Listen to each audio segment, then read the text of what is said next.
ओम आनंद ma'am, Om Shanti ma'am, ओम ज्ञान ma'am, आप सभी दर्शकों का हमारे चैनल पर स्वागत है। आज हम लोग बीएड फर्स्ट सेमेस्टर के अंतर्गत सृजनशीलता के माप के विषय में अध्ययन करेंगे।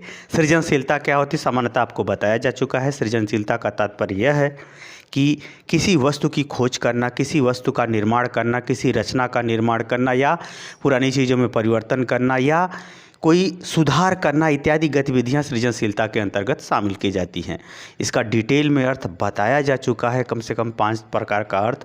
प्लेलिस्ट में जाइए, वहाँ पर उस सृजनशीलता का अर्थ आपको मिल जाएगा। तो आइए इस सृजनशीलता के मापन के संदर्भ में हम लोग विचार पढ़ेंगे गिलफोर्ड और मेरीफील्ड का। गिलफोर्ड और मेरीफील्ड ने सृजनशीलता के मापन के संदर्भ में परीक्षण बताए हैं और उस परीक्षण को उन्होंने 6 कारकों यानी 6 कारणों के आधार पर इसको व्यक्त किया है। 6 कारणों के आधार पर उसने परीक्षण तैयार किया है और इस परीक्षण के अंतर्गत कोई बालक किस सीमा तक सृजनशील है, यानी उसके अंदर सृजनशीलता किसी चीज़ के प्रति एक जिज्ञासा भरी नई खोज, नई दिशाएं, नया व्यवहार, नई गतिविधियों को परखा जा सकता है, समझा जा सकता है, उसे मापा जा सकता है। तो इन्होंने 6 कारकों के आधार पर अपनी सृजनशीलता परीक्षण का निर्माण किया। पहला है समस्या के प्रति संवेदनशीलता। जैसे आप कोई समस्या है, उस समस्या को कौन अधिक भावनात्मक रूप से समाधान करने के लिए जुड़ा है, संवेदनशील है।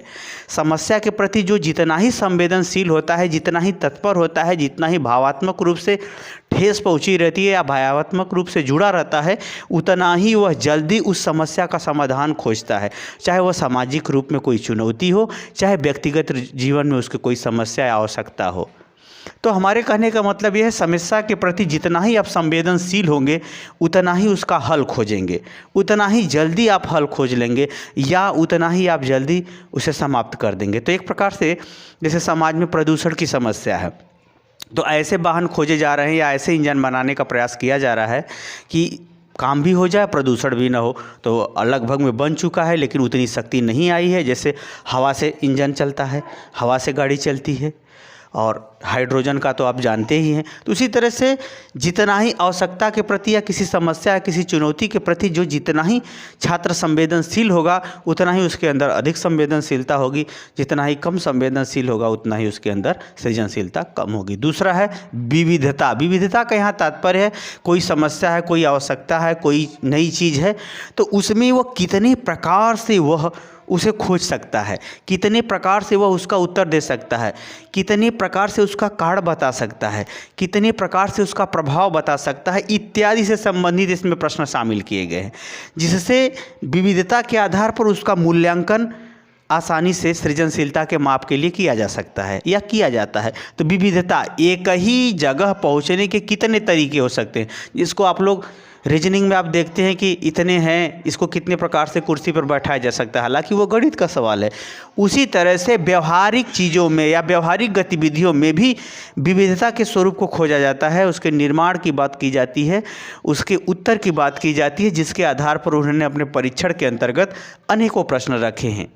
उसी तरह से प्रवाह का यहाँ तात्पर्य है कि वह कितना स्पष्ट रूप से अपनी पुरानी सीखी हुई बातों को बोल सकता है, बता सकता है, अपनी मेमोरी को रिकॉल कर सकता है, या वह भाषा को कितना स्पष्ट, कितना जल्दी, कितना सटीक बोल सकता है। इससे संबंधित इसमें प्रश्न शामिल किए गए, क्योंकि इन्होंने परीक्षण के अंतर्गत 6 कारकों को शामिल किया, अर्थात 6 कारणों पर आधारित परीक्षण के अंतर्गत प्रश्न थे या गतिविधियाँ थी, जिसके आधार पर सृजनशीलता का माप किया जाता है या किया जा रहा है।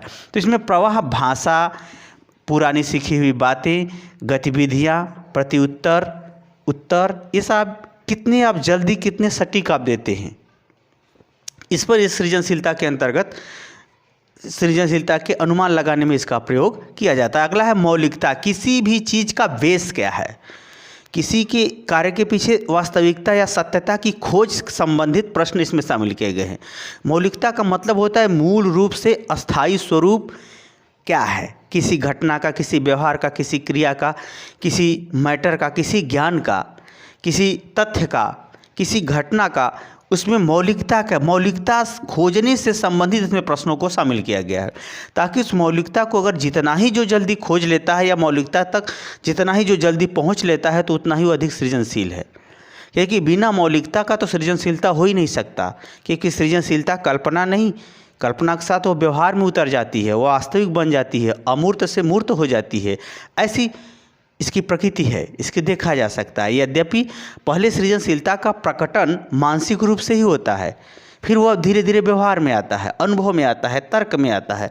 तो ये जो मौलिकता है, मौलिकता से संबंधित इन्होंने अपने परीक्षणों के अंतर्गत प्रश्न शामिल किए, जिसके आधार पर हम किसी के सृजनशीलता होने की स्थिति का पता लगाते हैं। माफ कर सकते। अगला है विस्तारण। विस्तारण का एक प्रकार से मतलब समझिए, किसी चीज़ को वो कितना विस्तार से बता सकता है, कितना विस्तार से समझा सकता है, उसके विस्तार की समय सीमा या उसके विस्तार का संबंध कहाँ तक है, किस रूप में है, व्यवहार में, क्रिया में, सोच में, तर्क में, प्रभाव में, जोड़ने में, किसी चीज़ को अलग करने में उसके कितना उसका रेंज है या उसका कितना जो है फैलाव है, किसी विषय का, किसी क्रिया का, किसी गतिविधि का। ये जितना ही विस्तार अधिक होगा उतना ही सृजनशीलता अधिक होगी। जितना ही विस्तार की क्षमता कम होती है उतना ही सृजनशीलता कम होनी, क्योंकि जब तक आप विषय की व्यापकता को और उसके सूक्ष्मता को नहीं समझेंगे तब तक आप उसमें नवीनता का निर्माण करना कठिन होता है।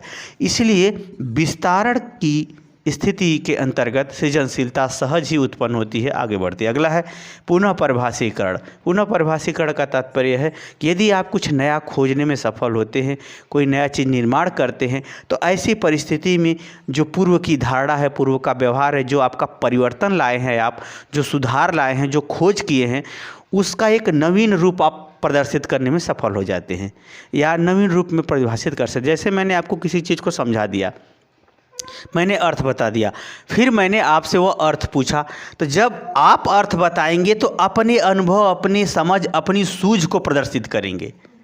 उसी तरह से जब सृजनशीलता के अंतर्गत कोई चीज़ नई निर्माण होती है, नया खोजा जाता है, उसके नए स्वरूप सामने आते हैं, तो ऐसी परिस्थिति में अधिगमकर्ता या जिसके अंदर सृजनशीलता है उसे वह कुछ न कुछ नए रूपों में ही प्रदर्शित करता है, तभी वो उसका सृजनशीलता का रूप बन जाता है। इसी तरह से वह अगर सृजनशील बालक है तो वर्तमान आवश्यकता को, वर्तमान समस्या को, वर्तमान गतिविधियों, क्रियाकलापों को अगर उसके सामने रखा जाता है तो वह जरूर अपनी क्षमताओं का प्रदर्शन करते हुए, अपनी क्षमताओं का उपयोग करते हुए उसमें कुछ न कुछ नवीनता का सृजन या नवीनता का रूप को जरूर बताता है, जिसे हम पुनः परिभाषीकरण के माध्यम से विभिन्न तथ्यों पर आधारित जानकारी उसे हम ले सकते हैं, जिससे उसके सृजनशीलता का पता चलता है। तो इस प्रकार से गिलफोर्ड और मेरीफील्ड ने सृजनात्मक परीक्षण के अंतर्गत इन 6 कारकों का उपयोग करते हुए अपने परीक्षण का निर्माण किया है, जिसके आधार पर हम किसी बालक के सृजनशील होने की क्षमता का, योग्यता का, दिशा का, सीमा का पता लगाते हुए उसका निर्धारण करते हैं। मुझे उम्मीद है कि आप समझ गए होंगे कि गिलफोर्ड और मेरीफील्ड का यह सृजनात्मक परीक्षण कितना प्रभावशाली, कितना उपयोगी है।